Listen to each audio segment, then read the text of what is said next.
Kailan pa tayo maglilingkod ng tapat sa Panginoon?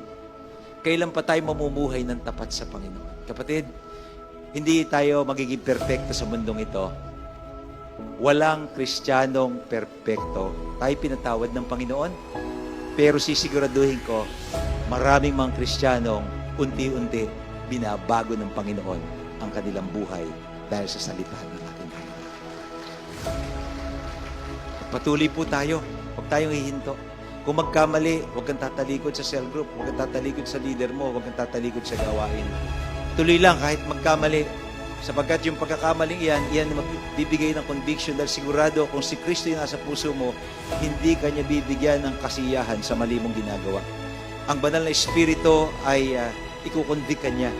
At iyon ang magiging daan, huwag ka lang magmatigas na baguhin ang iyong puso. Makinig ka sa salita ng Diyos, makinig ka sa mga leader mo, makinig ka sa mga magulang mo na nagtatama sa iyo.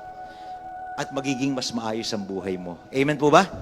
Mga kapatid, lahat tayo nilikha ng Diyos. Pero dahil sa kasalanan, naging tayo kampo ng kaaway.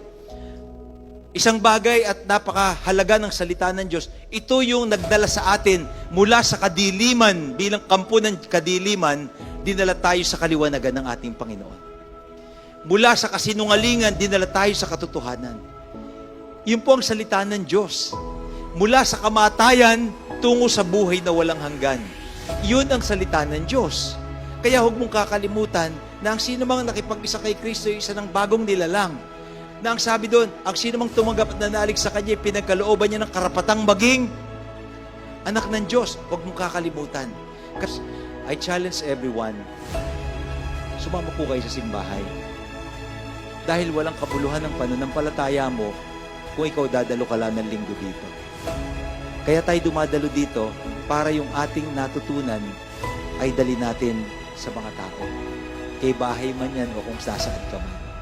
Iyon ang tunay na pananampalataya. Iyon ang tunay na buhay ng Kristiyano. Na paglabas natin dito, may makikitang pagbabago sa buhay natin. Magiging liwanag tayo. Hindi tayo perpekto, pero ang salita ng Diyos, magpatuloy tayo. Unti-unti, iaayos ng Panginoon ang buhay natin. Bibigyan tayo ng direksyon. Iyan ang salita ng Diyos.